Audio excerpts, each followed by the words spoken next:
Arranco con el repaso. La semana pasada, Conaprol anunció el cierre del centro de distribución de Rivera. En agosto del 2025, la cooperativa había confirmado el cierre de la planta 14 en el mismo departamento y tras algunas medidas sindicales que implicaron incluso hasta el derrame de leche, según la empresa, optaron por cerrar también el centro de distribución. En otro frente, la empresa de tecnología Sabre, que está instalada en Uruguay desde 2004, anunció que va a realizar una reestructura a nivel global que afecta a la sucursal de Uruguay y la de Polonia también, y que va a generar el despido del 30% de su personal. Eso se traduce en unos 200 trabajadores. Por su parte, la semana pasada, autoridades de BASF, de la empresa BASF, se reunieron con representantes del Ministerio de Trabajo y ratificaron los despidos de entre el 30 y el 40% de su fuerza laboral en Uruguay. Si me voy para el año pasado, en noviembre del 2025, la multinacional UKG, que había desembarcado en el 2023, hace poco, anunció el cierre de sus operaciones en Uruguay y el despido de 300 profesionales.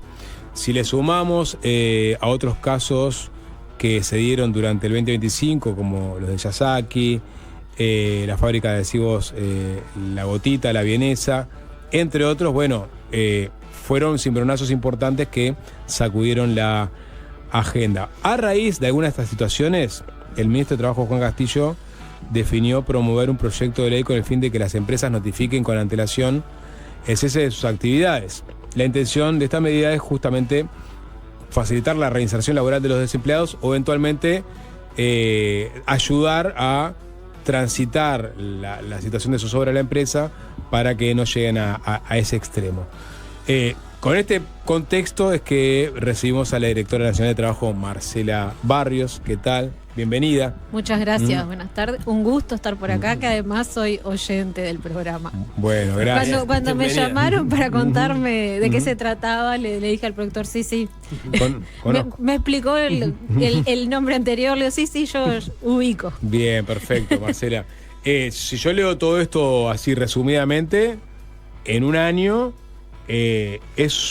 son números impactantes, es información impactante. Ahora, si se lo mira en una mirada más de largo plazo, esto es algo recurrente en el país, o sea, el acumulado de reducciones importantes de planilla de empleados de empresas grandes, cierres de empresas. A ver, son como de los temas que vos ibas tocando, hay como, no son todos iguales, distintas dimensiones, incluso mencionaste al principio con Conaprol, que es un conflicto con otras características. Sí, de repente se dan dinámicas de cierres de empresas, de empresas que dejan de producir. O sea, desde que yo estoy vinculada a las relaciones laborales, atravesamos el cierre de las grandes industrias textiles, Dancotex, Fibratex. O sea, este tipo de cosas pasan producto de los cambios en el mundo del trabajo, en su momento empresas que dejaban de producir en Uruguay y se trasladaban a China, todo lo que fue Juan Lacase. O sea, parezco una vieja hablando, pero son como cosas que en distintos momentos han pasado y a veces son situaciones que en la DINATRA convivimos con, ayudar a los trabajadores a transitar esos procesos, distintas herramientas del Estado que puedan haber a disposición. En el caso de que hay sindicatos, procurar que el acompañamiento, que se cumplan las leyes laborales. En este último tiempo, en estos últimos meses, se dio un fenómeno en estas nuevas, porque incluso, por eso yo te decía, son todas distintas, porque Yasaki, Paicueros, que ha reestructurado, La Vienesa, Claldi, o sea, todas esas son motivos distintos. O sea, La Vienesa fue una situación puntual financiera de una empresa, que esos trabajadores se reinsertaron prácticamente todos en el mismo rubro, a través de capacitaciones del INEFOP, de trabajo con el Centro Industrial de Panaderos. Hoy esos trabajadores prácticamente están todos reinsertados. La situación de la empresa Calcar fue un tema de la industria láctea que tiene dificultades con la materia prima, que en Uruguay es finita, y entonces a veces las empresas tienen como cierta competencia por esa materia prima, y en ese momento se quedaron sin los principales productores, también por un tema financiero, y tuvieron que cerrar. Entonces son distintas. Yendo a estas últimas, Ahí nosotros, obviamente que nos empezaron a sorprender, incluso las últimas 2 o 3 nos enteramos por la prensa. Ahí, hablas de UKG, de BASF y de Sabre. Sí, nos enteramos primero por la prensa, porque son sectores donde además no tienen organización sindical.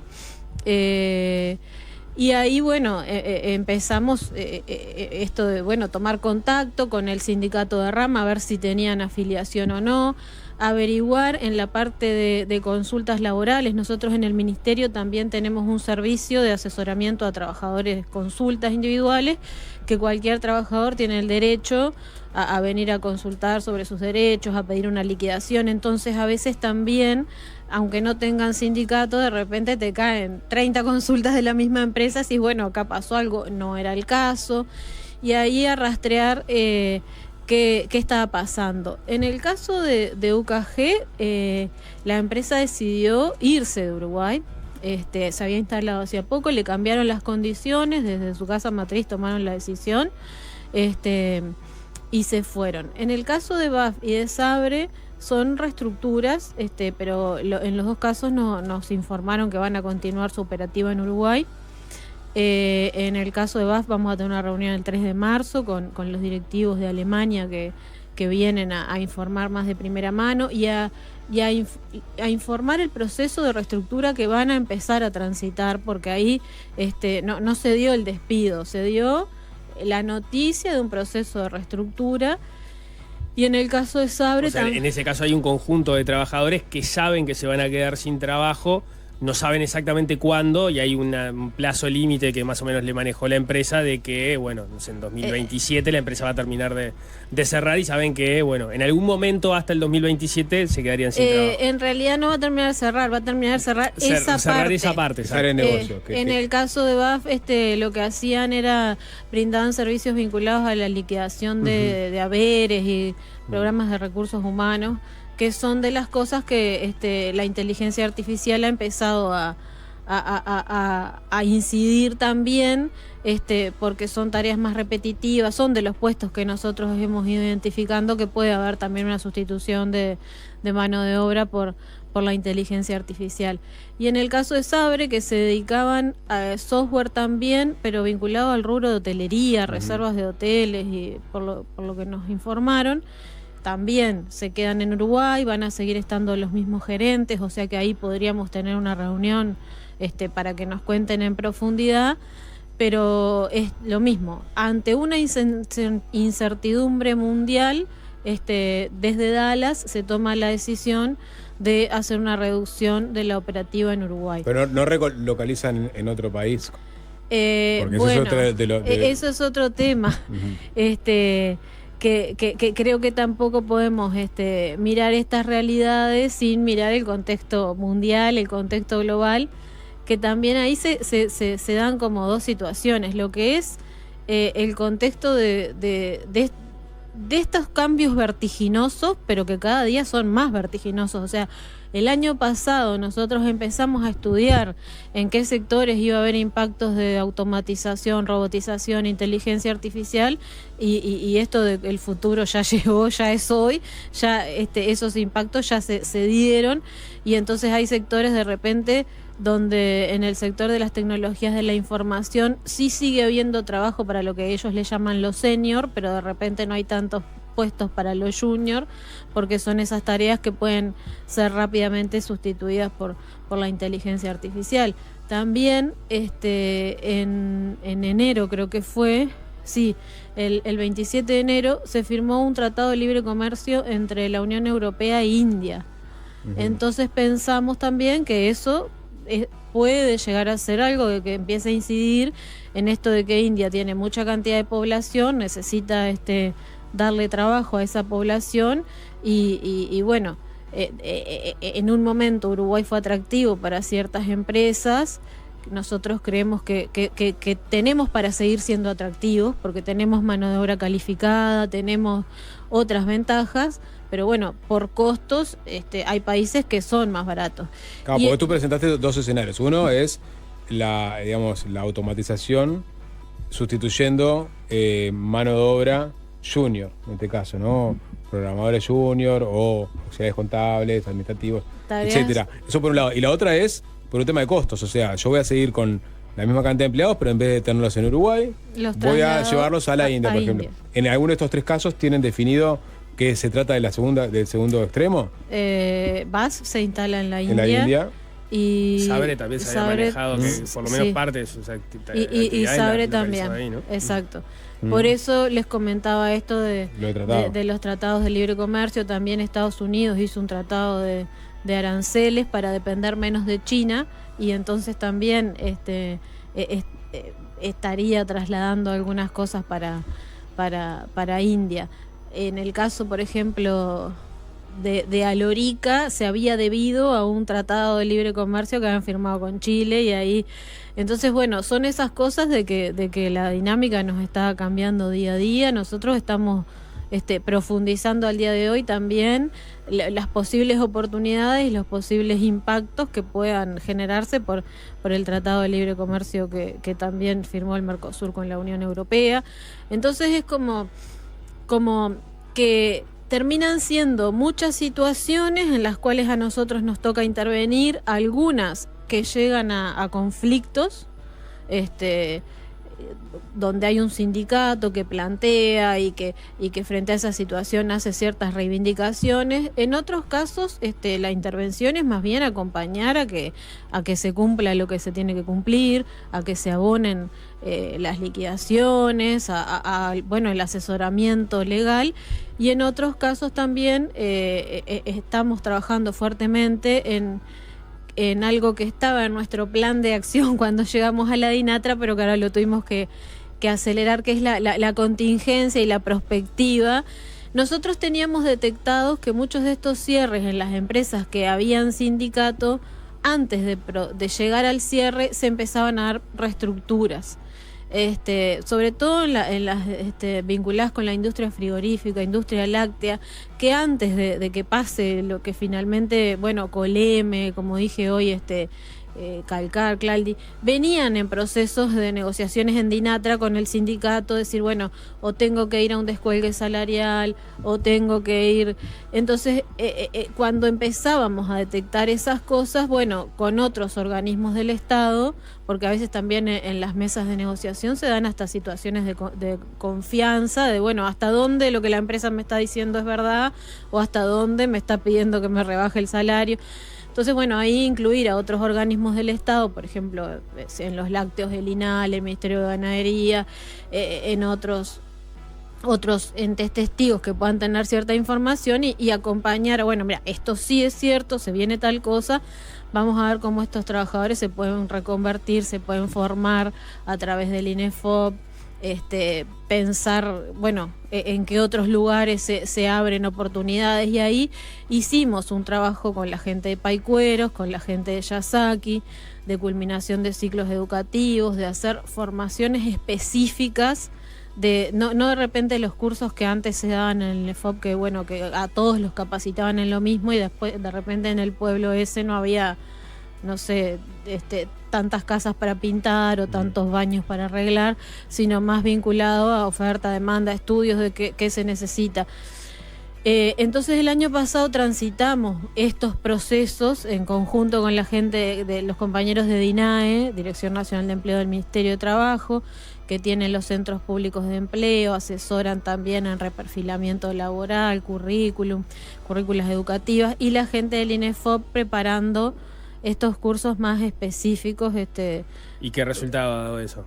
Y bueno, por ejemplo, en el caso de la vienesa, que es uno, sí. Ya sabemos que se lograron insertar todos. ¿Y en Yasaki, en el caso de Yasaki es de los que están en pleno tránsito de esos cursos, porque todavía están amparados a un seguro de paro especial que se había comprometido incluso el gobierno anterior a continuar, y estamos en esas etapas de evaluación y de acompañamiento. ¿Y ahí en qué se lo forma? En el caso de Yasaki se hablaba justamente, está en una zona muy particular, dedicado a un rubro muy específico, pero que no hay muchas salidas laborales más allá de, digamos, la producción local o las 2 o 3 empresas que trabajen ahí.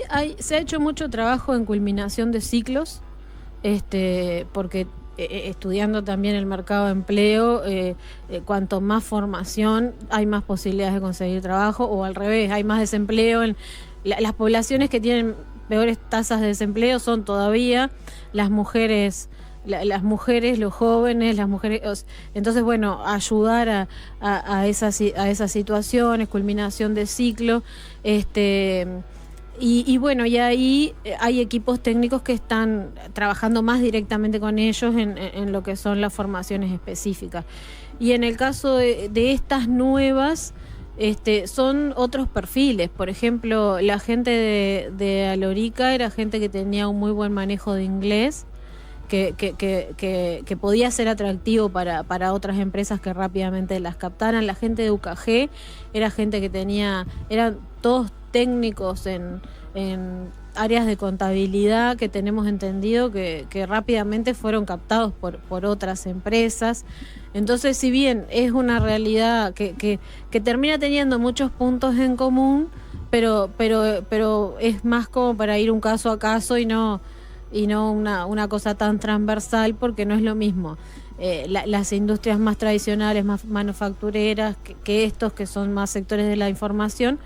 Y también que así como cierran algunos, otros abren, porque por lo menos el año pasado cerramos con el nivel más alto de empleo desde que se mide.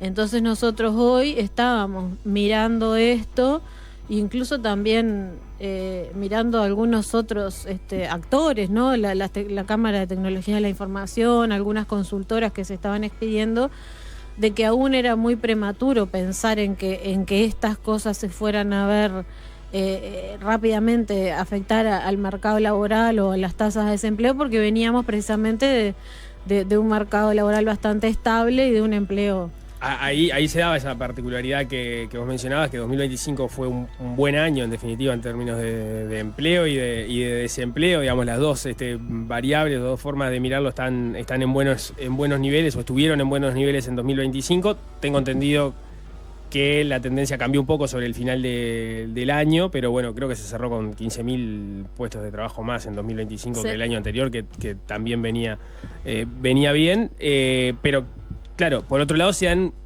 esta cantidad de noticias y cómo se compatibiliza una cosa con la otra. La hipótesis que a mí se me ocurría pensándolo es, bueno, en realidad estás perdiendo puestos de trabajo que son buenos puestos de trabajo, ¿no? Los que se están creando vienen en la misma línea. Bueno, yo creo que capaz que es un poco prematuro para hacer esos análisis, porque en cierta medida creo que es parte de las nuevas realidades que nos vamos a tener que ir acostumbrando. O sea, aquello que leíamos en algún momento de que el trabajo no iba, que en el futuro el trabajo no iba a ser a la vida, en esto de que alguien desde que empezaba a trabajar hasta que se jubilaba, capaz que se jubilaba en la misma empresa, y hasta su identidad es: yo hago lo que trabajo, soy zapatero, y que está ya estudiado que en este momento las personas van a tener más de 20, 26 trabajos en su vida. Bueno, en parte creo que puede haber algo de eso, de que sea parte de las realidades a las cuales nos tenemos que ir habituando, de que, bueno, así como se cierran o se deslocalizan algunas empresas, todavía se pueden localizar otras, y en parte creo que es lo que habrá que ir analizando en esto, sobre todo de la calidad que vos hablabas, de los tipos de empleo que se quedan. Yo creo que ahí también es clave, nos excede un poco a nosotros, pero para pensarlo como tema país, de las cosas por las cuales Uruguay todavía sigue siendo atractivo, en esto de que sabemos que es un país caro, sabemos que en algunos rubros para la competitividad hay dificultades, pero por ejemplo tiene mano de obra calificada, sigue teniendo mano de obra calificada. Entonces, bueno, en esto de que en los rubros de las TICs, capaz que lo que antes se requerían junior, yo no soy experta en ese rubro, pero y ahora son senior, bueno, capaz que hay que recapacitar a esa gente que está, apuntar las formaciones para esos lados, a los efectos de que las empresas sigan encontrando un diferencial de calidad en los servicios que puedan encontrar acá en relación a otros lados. Creo que ahí nosotros con el INEFOP lo estamos, porque trabajando muy de cerca, pero creo que hay otros actores, ¿no? Como puede ser la UTEC, la UTU, otros actores de la educación que puedan tener también en esto, de que el diferencial del país siga siendo por tener mano de obra más calificada. Y ahí, porque también una de las discusiones que se abre es sobre el desempleo juvenil, porque estas automatizaciones o la inteligencia artificial viene a suplantar muchas veces funciones que se le encomiendan a los que recién ingresan a una empresa. ¿Se puede esperar un impacto en ese sentido? O sea, que el desempleo en todo caso crezca más por ese lado. Ya es de las poblaciones más vulnerables, Sí. Los jóvenes, las mujeres, como te decía, y también las personas con discapacidad, las personas trans, las personas privadas de libertad. Ahí los compañeros de la DINAE el año pasado estuvieron haciendo un diálogo por el empleo, que recorrieron todo el país, buscando mejorar la ley de empleo, la ley de promoción de empleo, recibiendo aportes de por qué no se usaba la ley, los centros comerciales del interior, por qué habiendo una ley no había logrado el objetivo de ese fomento para esas poblaciones.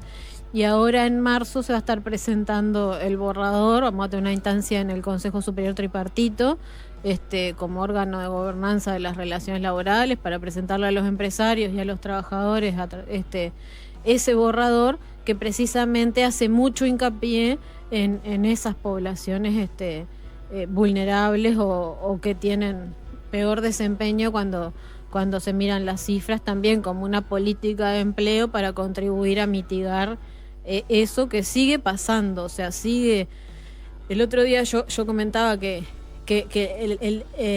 el aumento en el empleo que hubo el año pasado fue en las tasas de las mujeres, o sea, las que más les aumentó el empleo fueron, pero sin embargo, si vos seguís mirando la brecha tiene mejor desempleo mejor tasa de empleo los varones que las mujeres, pero Se cortó la brecha, decís. exacto. Sobre el tema, decías que estas empresas que sufrieron despidos masivos no tienen sindicatos adentro. Es una cultura extendida en estas nuevas modalidades de relacionamiento entre empresa y empleador, que cada vez se va extendiendo más, que es gente, entre otras cosas, que trabaja para otros países, que capaz que a veces está atado a otras legislaciones laborales. ¿Eso es un tema de preocupación o ocupación del ministerio? Nosotros o sea, eso se tendría que preocupar en todo caso el movimiento No sindical. fomenta la sindicalización. Nosotros sí, cuando hay un sindicato, en estos casos nos queda más fácil porque tenemos un interlocutor. Que el otro día un colega de ustedes preguntaban, ¿y recibirían a los trabajadores? Nosotros los recibimos, sí, pero si son 300 no es lo mismo. Por eso, bueno, una cosa es que vayan a que se les haga la liquidación y otra cosa es cuando tener un interlocutor con quien hablas con el sindicato cuando hay un sindicato. Creo que sí, que hay mucho muchas trabajan en zonas francas, muchas trabajan para otros países, capaz que población más joven que de repente hasta en ciertos momentos han visto como cosas favorables esto de la flexibilidad o ciertas cosas que por un lado pueden resultar beneficiosas o de acuerdos más uno a uno con el empleador y bueno, y ha llevado que sí, que son sectores con bajas tasas de sindicalización, o por lo menos que en las últimas que nos han tocado no han habido sindicatos. Ahí también es donde se puede relacionar con el tema de este proyecto que se está trabajando desde los compañeros del Ministerio de Trabajo para ratificar el convenio 158 de la OIT, en esto de que bueno, también, ¿no? De que no son todos los casos iguales. Porque en algunos sí. Claro, en el de VAS sí, sucedió anuncia, algo claro, que nunca pasa, y es que te avisen casi que con 2 años de anticipación. Exacto, se anuncia que van a empezar a pensar en una reestructura porque entonces bueno, eso precisamente es lo que nosotros apuntamos. El tema es cuando pasan las otras cosas, como lo que pasó en Yasaki o lo que pasó en Calcar, que a veces son casos paradigmáticos, son las excepciones, no son la regla, pero por ejemplo, los trabajadores de Calcar trabajaron todo el mes de marzo. El 31 de marzo se les informó que la empresa cerraba y que a partir del 1 no se tenían que presentar a trabajar. Pero ese mes no lo cobraron. Hasta el día de hoy no cobraron ese marzo. Entonces, esos trabajadores vivieron todo el mes de abril sin haber cobrado el sueldo de marzo, sin saber que si iban a tener seguro de paro o no, sin saber si iban a tener despido o no, porque la empresa entró en concurso. Entonces, todas esas situaciones que para el que les toca atravesarlas son realmente angustiantes, es donde nosotros decimos, bueno, capaz que si hay un preaviso, una antelación razonable, aunque sea vos ya te organizás sabiendo que a fin de mes no vas a cobrar y que entonces lo que te habías imaginado que ibas a consumir el 1, el 2, el 3, el 10 cuando cobrara, no, porque ya sabías que... Entonces... entiendo, pero de todas formas, el proyecto, que hay que ver la redacción que termina teniendo, no resolvería esto último, ¿no? De que si la empresa decide no pagar y no pasa concurso y no paga sobre el final de un mes, esa situación no se podría evitar. Pero y también el que va a incumplir Exacto. Igual. Digo que el proyecto puede tener sanciones especiales para ese tipo de casos, pero si no te están pagando... A lo que voy es que se ha hecho como mucho... si pasa tal cosa, las empresas no van a querer invertir. La mayoría de las empresas avisan, la mayoría de las empresas transitan estos caminos, la mayoría de las empresas pagan los haberes que tienen que pagar. Muchas transitan por la negociación colectiva, incluso acordando descuelgues, acordando cosas para evitar. Y si no lo logran, cumplen con sus obligaciones. El tema es en aquellos casos donde Yasaki cerraron y no les avisaron. Entonces, la angustia de que vos al otro día te levantás, vas a la empresa y está el portón cerrado, recursos humanos cerrado. Entonces, esas son las situaciones vamos a meternos entonces que nosotros decimos, bueno, que haya un preaviso para que el trabajador sepa. En vez de, estaba cerrado, no sé con quién hablar porque el gerente se volvió a Brasil, el otro en el pueblo no hay nadie. ¿Qué hago? ¿A dónde? ¿Quién me da el formulario para el seguro de paro? Esas el cosas. convenio, entre las cosas, pone condiciones específicas para que la empresa tenga que notificarle al Estado de que está por tomar una decisión. Pero paso previo. Ahora pasa por Cancillería, porque se trata de un acuerdo internacional, lleva la firma de Cancillería, baja al Parlamento, ahí se tiene que aprobar la ratificación y después el Ejecutivo en todo caso tiene que darle forma. Pero basándose en lo que establece el convenio 158, ¿no? Y ahí, yendo a, digamos, a un caso tipo, ¿no? O sea, ¿qué pasa si finalmente se aprueba el convenio en el Parlamento, después el Ejecutivo lo baja a tierra y pasa lo que pasó con Yasaki? Ahí Yasaki tendría que, porque es un tema económico, en este caso, el tema económico y también de deslocalización de su producción, ¿no? Porque lo que dice el 158 es por razones económicas, tecnológicas o estructurales, que el empleador tiene que informar previamente a los representantes de los trabajadores y abrir una instancia de consulta y notificarle a la autoridad competente, que sería el Ministerio de Trabajo, ¿no? En el caso de Yasaki, por ejemplo, entraría dentro de los fundamentos del convenio. Yo entiendo que sí. ¿Por qué? ¿Por razones económicas, estructurales? En el caso de Yasaki yo entiendo que es el derecho que tiene el trabajador a enterarse que se va a quedar sin trabajo.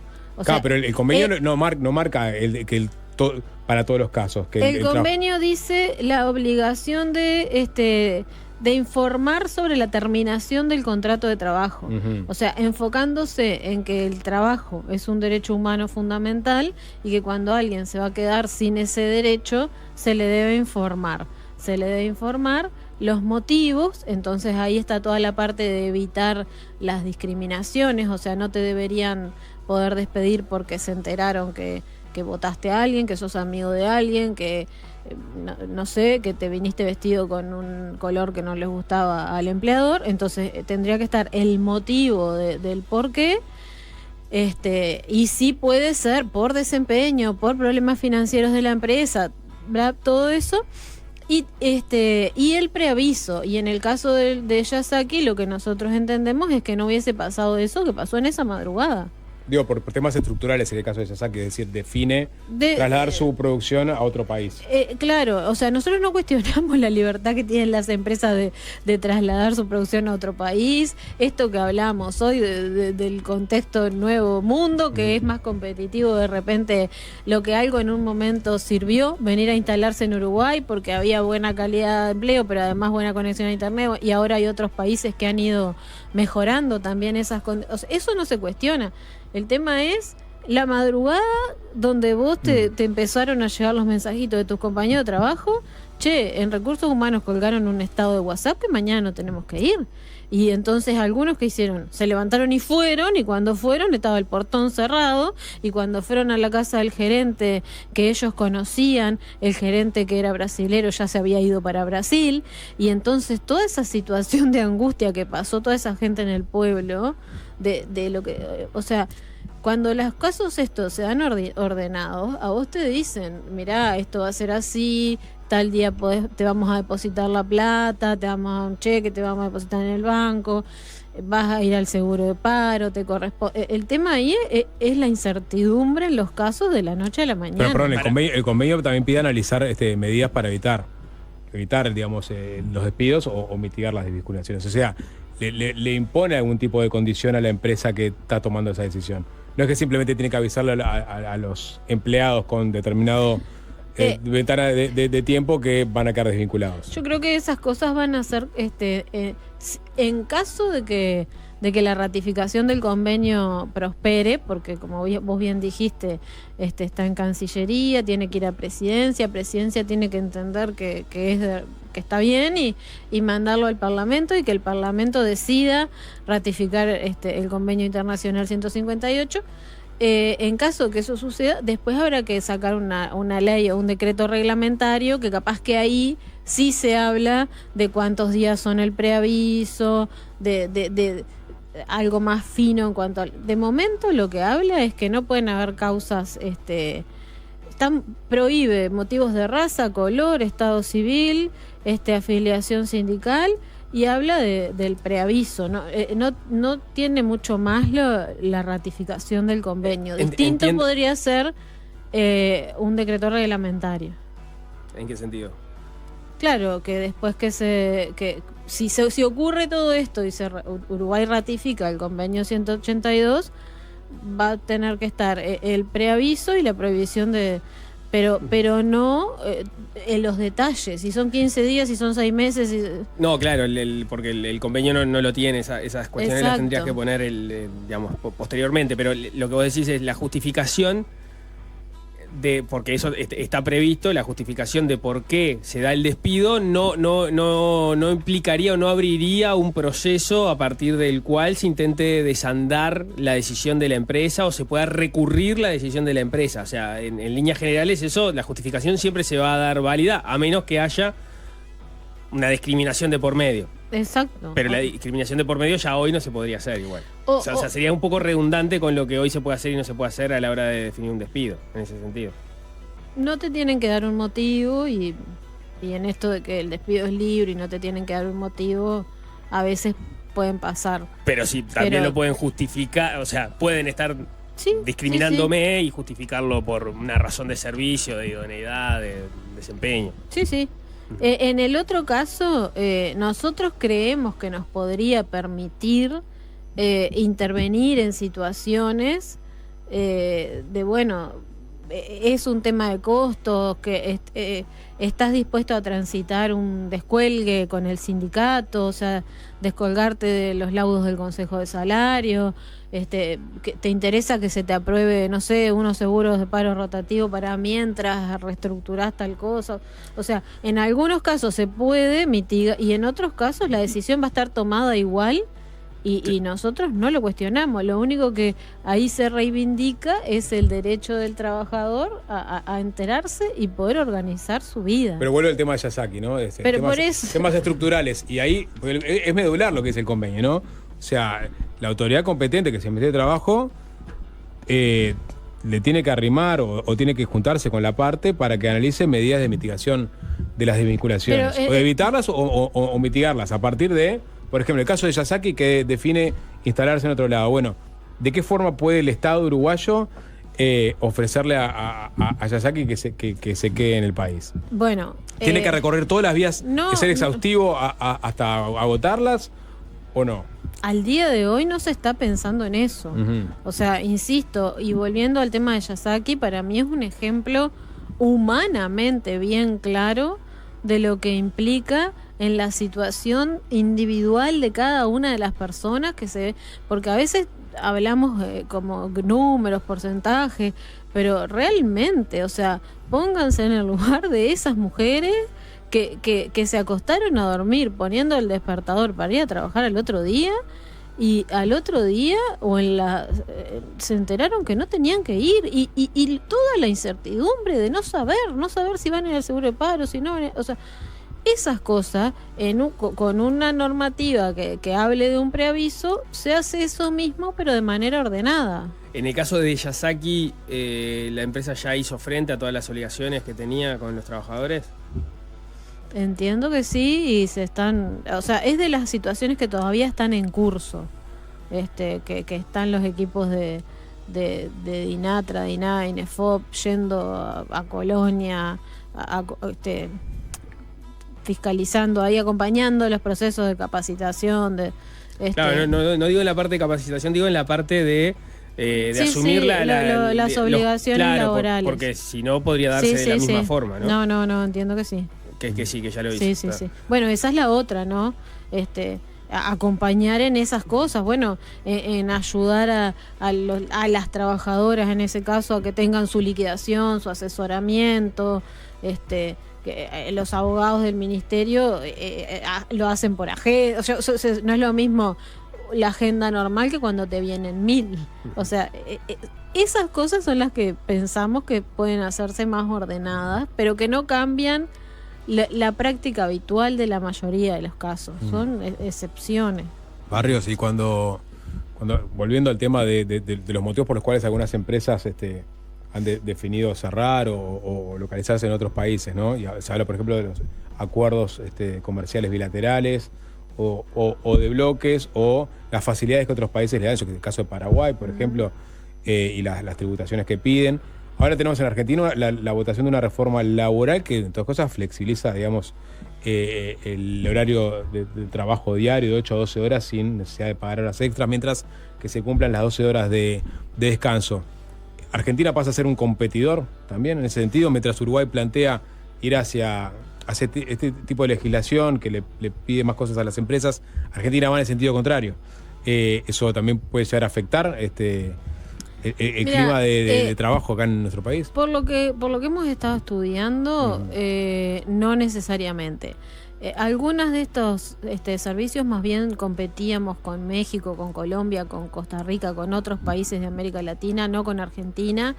En los casos de relocalización a India, ahí también las empresas que operaban en Bolivia, en Paraguay, también han decidido, por esto de los modelos de los negocios y de concentrar lo que le llaman los hub en un hub más grande y trasladarlo a India. Y ahí, pero lo mismo de que son cosas como muy nuevitas, pero porque la ley incluso, pero la ley de Argentina también es de estas horas, está ahí.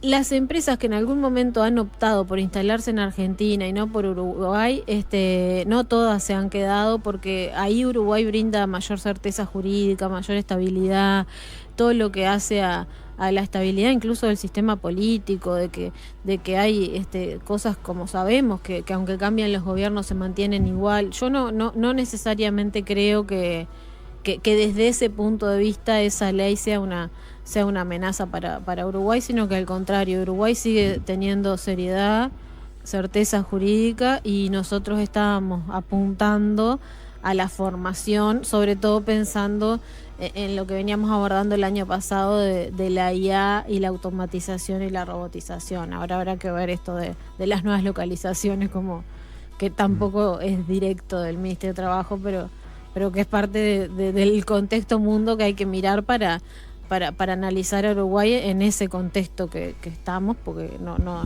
no estamos aislados en este mundo tan cambiante.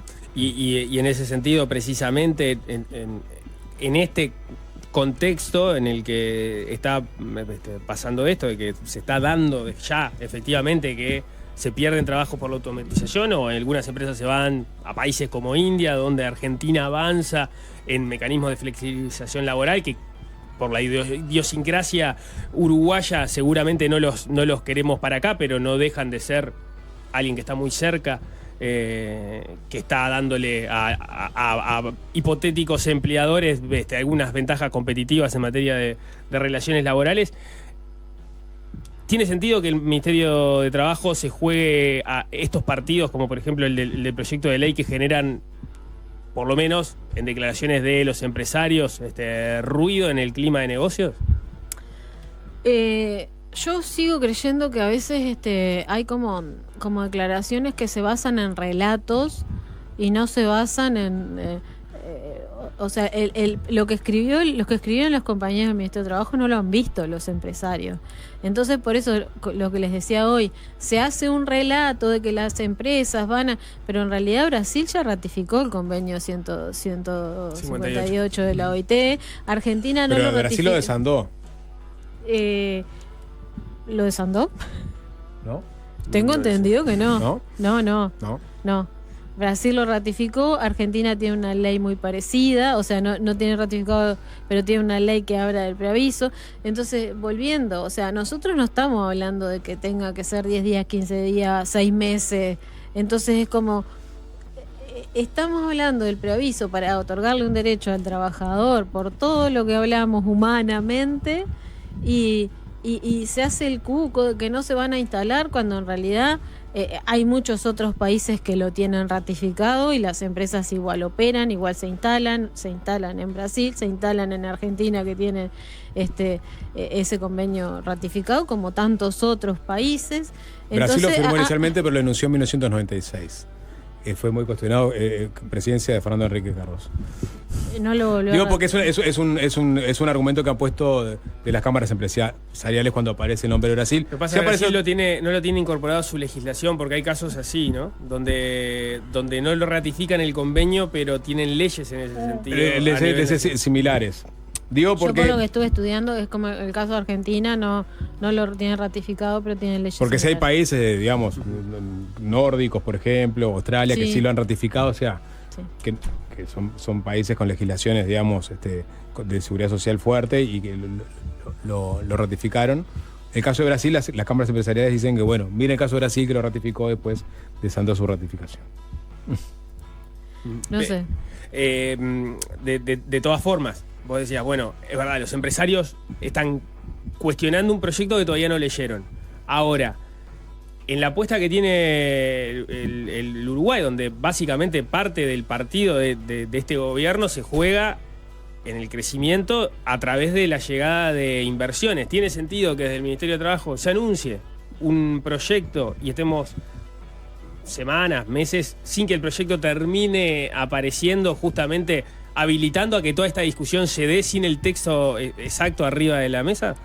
Pero la discusión se da porque hay periodistas que preguntan, empresarios que generan el relato.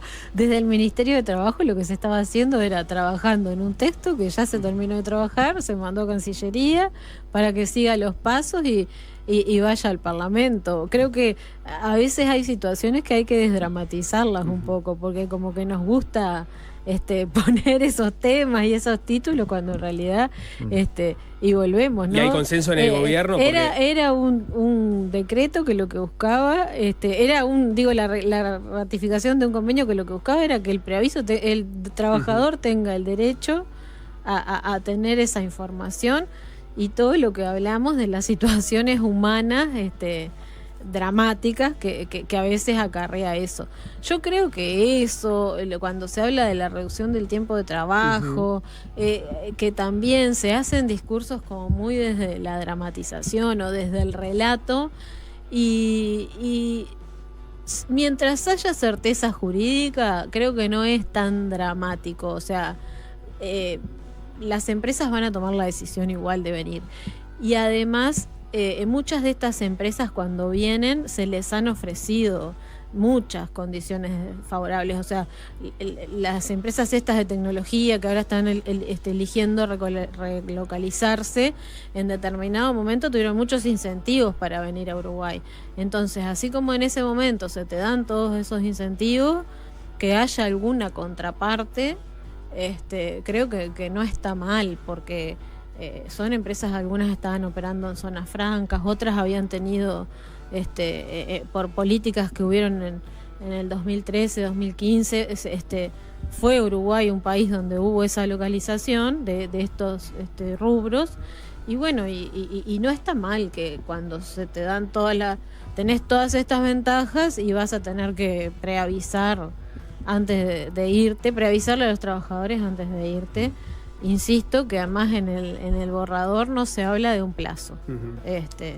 Capaz que no sé, se pone 15, o sea, pero no hay que, no van a tener que estar definiendo pero capaz algo. que se termina poniendo un plazo que es lo que pasa en la vida real, y que lo que no ha pasado son excepciones, insisto, por ese lado, ¿no? ¿Y si Economía pone algún pero? Pues no pasó por Economía este proyecto todavía. ¿Ahí qué van a hacer? Pasó por Cancillería, porque como es la ratificación de un convenio internacional, después va para Presidencia. ¿Pero ya cuenta con el visto bueno de Presidencia?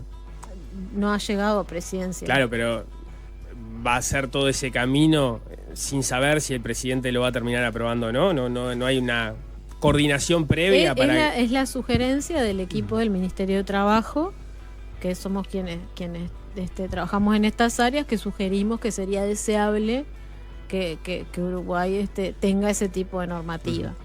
Ahí habrá que ver si Presidencia lo toma, y cuándo también las oportunidades políticas para llevar eso precisamente a la...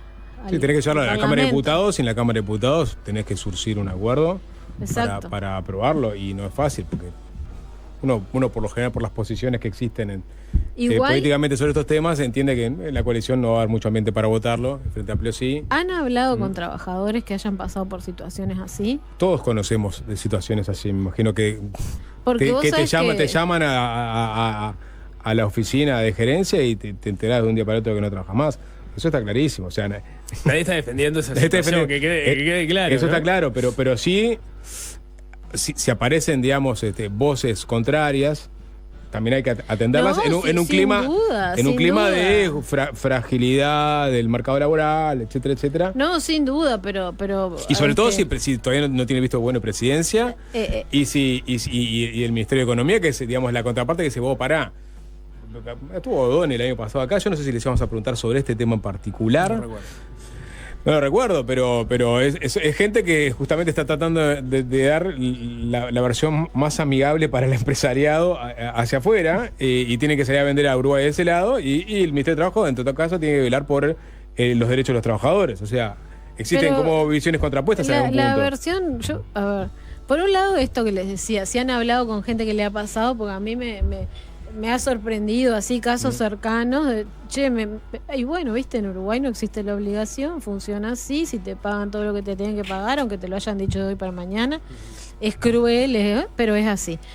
Y por otro lado, en lo que es nuestra práctica cotidiana, que estamos todo el día con empresas, sindicatos, empresas que vienen a negociar por conflictos, por consejos de salario, es la práctica habitual. O sea, yo lo he hablado, de hecho, es la práctica habitual. La práctica habitual es recorrer los caminos, la práctica habitual es venir al ministerio a decir, ay, miren, nos pasa tal cosa, vamos a tener que tomar esta decisión, vamos a tener que hacer una reestructura, que prescindir de X cantidad de trabajadores. Son las excepciones las que ha pasado lo contrario. De hecho, hasta la propia UKG, que también nos enteramos por la prensa de una reestructura que se iba a estar dando en el transcurso del 2025. O sea, todavía hay gente que está trabajando en UKG, en agosto van a seguir habiendo despidos. En el caso de BAF va a ser a partir de este año.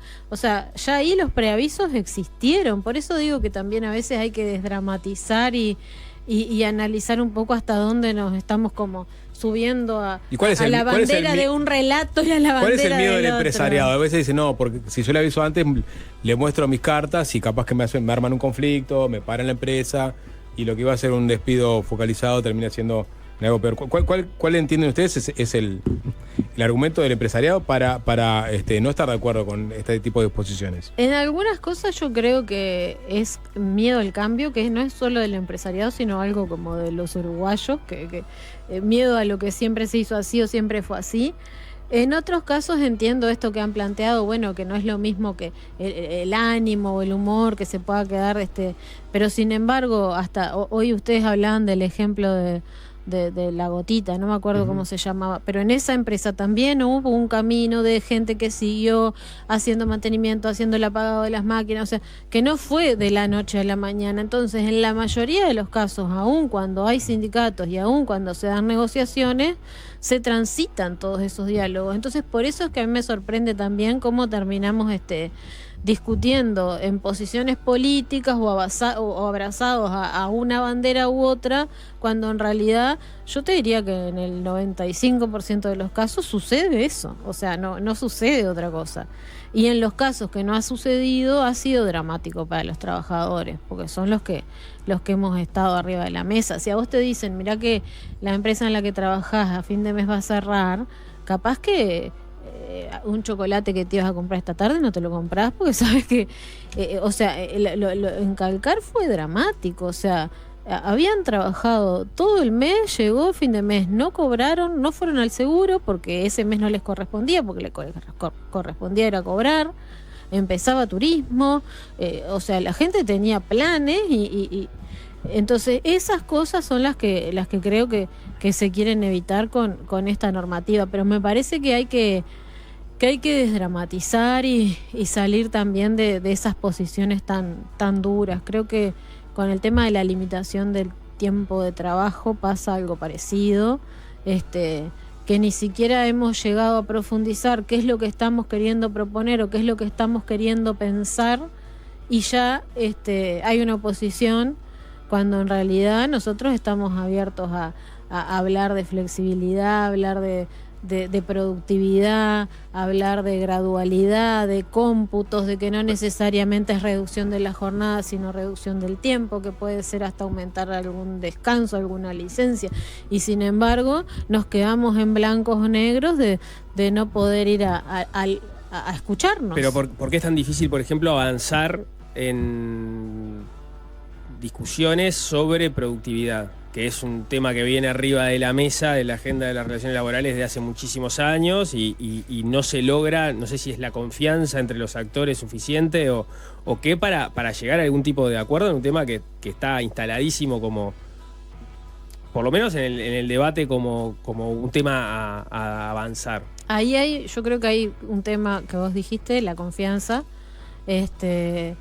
Para hablar de esos temas hay que poner números arriba de la mesa. Hay algunos números que los tienen las empresas, necesariamente son las empresas las que los tienen que poner arriba de la mesa. Nosotros hemos ofrecido cláusulas de confidencialidad sobre la información que se va a poner, o sea, que no la miren todas las personas, quiénes las podrían mirar, o algún tercero que pueda ser confiable para las partes. Hay un tema ahí, y después hay temas también de definiciones técnicas de qué sí es productividad, qué no es, pero son de las cosas que nosotros teníamos en nuestra agenda, porque entendemos que no necesariamente es la única causa, pero pues son temas multicausales, pueden haber hasta temas de aranceles, de costos de energía, distintas cosas que empiecen a incidir cuando hablamos de la reducción del tiempo de trabajo, pero entendíamos que la productividad podía ser un tema y estábamos dispuestos a trabajarlo en conjunto al mismo tiempo, y tampoco por ahí se pudo, y ahí es donde yo creo que ya no se pudo, o sea, ese intento no está descartado, por lo menos de momento no hay avances en ese sentido. Nosotros intentamos todo el año pasado hacer una discusión tripartita en el Consejo Superior, tripartito de ese tema. Presentamos una hoja de ruta y el sector empresarial nos dijo que no le interesaba transitar ese camino. Nosotros igual vamos a empezar de momento. ¿Al sector empresarial no le interesa discutir la productividad o no le interesa interesa discutir la reducción del tiempo de trabajo? O sea, porque el Ministerio de Trabajo ata las dos discusiones. Es la forma en la cual Porque en el periodo pasado, por ejemplo, había una mesa que no sé cuánto avanzó de discusión sobre productividad. Hubo una mesa de discusión de productividad que acordó que iba a seguir trabajando en el tema. Cuando nosotros pusimos los temas que nos interesaba poner en agenda para el Consejo Superior Tripartito, pusimos el de reducción de tiempo de trabajo y una reforma del sistema, porque hay cosas que son más de 20 años y que era un momento de revisar. Y ahí estuvimos tratando de avanzar, si iba juntos, si iba separado, si la misma comisión que ya existía. Habíamos acordado que podía ser parte de la misma comisión que ya existía, seguir trabajando productividad y reducción de tiempo de trabajo, en esto de que si no es lo mismo, pero dialogan, y que podíamos en algún momento llegar a meter otras dimensiones, pero que bueno, que podíamos... y el sector empleador terminó no aceptando. Entonces nosotros lo que vamos a hacer este año es una hoja de ruta para ir poniendo arriba de la mesa elementos por los cuales entendemos que es una discusión que se tiene que transitar, que ir mirando también los ejemplos de otros países, porque ahí no en todos los países que se ha avanzado de la misma manera. En algunos se avanzó por vía legislativa, por leyes que fueron graduales. Nosotros partimos de las 48 horas que tenemos en Uruguay, entonces 45, 44 ya podría ser ir en camino a, no necesariamente tienen que ser las 40. Estaríamos pensando más bien en eso, en un principio, aunque fuese gradual, pero salir de las 48 horas semanales. Ahí no son lo mismo todos los sectores, no es lo mismo industria que comercio, no es lo mismo procesos continuos que procesos... Entonces ahí empiezan a jugar mil cosas, o sea, que por eso nos parecía que el mejor ámbito para trabajarlo era el Consejo Superior Tripartito, porque es donde están los representantes de los empresarios y los representantes de los trabajadores. Entonces, bueno, si vos tenés una industria que tiene un proceso continuo y que vas a implementar eso, capaz que una línea la tenés que mandar primero para que después enganche con la otra. En otro sector, capaz que tenés que flexibilizar un poco el horario pero por eso nos parecía que lo mejor era a través de la negociación. Pero bueno, vamos a seguir explorando, recibiendo experiencias México, España, los países que han avanzado y ver cuál puede ser el formato que se adecue a nuestro país. Sí, no, yo tengo una que tiene que ver con y te liberamos, que tiene que ver con el ejemplo de Calcar, ¿no? Y yo te voy a leer el mensaje. Dice: imaginen en Calcar avisar que cerrabas el 1 de abril. El día que avisás, los productores no te entregan más leche y cerrás ese mismo día. Es de libros lo que se plantea, en la realidad es un impracticable. Es decir, en vez de haber llegado hasta fin de mes, ese mismo día ya se cortaba el suministro de los proveedores y se acababa la historia. ¿Qué te parece? Pero es que ese, para mí al revés, es uno de los ejemplos que se podría haber hecho más ordenado. De decir, hasta qué día vamos a recibir leche, qué día los productores ya empiecen a buscarse a dónde van a remitir. En el caso de Calcar fue un caos. Porque los propios productores quedaron también colgados del pincel, que fue un no caos. tenían armado Los equipos del INALE estuvieron trabajando día y noche para rearmar esas rutas, porque hay rutas que son muy atractivas. Un productor que tiene miles de litros de leche, cualquier camión entra y Ahora, si vos tenías 500 litros de leche y los tenías en esa logística de que el camión hacía ahí los equipos del INALE trabajaron día y noche para rearmar esas rutas, para que ningún tambo cerrara, ya fuera en una quesería, en la principal industria del país, en algunas otras de la zona. Entonces, al revés, ese proceso hubiese sido más ordenado desde todo punto de vista, para los trabajadores y para los productores. Decir, bueno, hasta tal día vamos a recibir, a partir de tal día vos la mandas allá, vos la mandas acá, ¿no? Y si te van a decir, che, miren, y no sabemos si les vamos a poder pagar todo o una parte, vos también te empezás a organizar para la austeridad del otro mes. Bien. ¿Tenemos tiempo para una más o se tienen que... Dale, Nico, ya que estamos y se termina no, porque no hablamos nada y empezamos hablando de Conaprole, el tema de ¿qué visión tenés sobre si hay casos donde la conflictividad laboral, que es algo que también suelen decir los empleadores, terminan complicando algunos sectores en particular? El caso de la queja de parte de tanto la directiva como la Asociación de Productores de Leche en Conaprole es recurrente. Tuvimos el año anterior el episodio del puerto, que también generó mucha discusión. Exacto, la pesca. ¿Qué visión tenés vos sobre eso? A ver, es difícil desde este rol dar una visión porque nosotros tenemos que tratar de ser ecuánimes y los vamos a seguir viendo a los actores. O sea, yo hoy te puedo opinar del conflicto de Conaprole, pero mañana me tengo que sentar a negociar con ellos.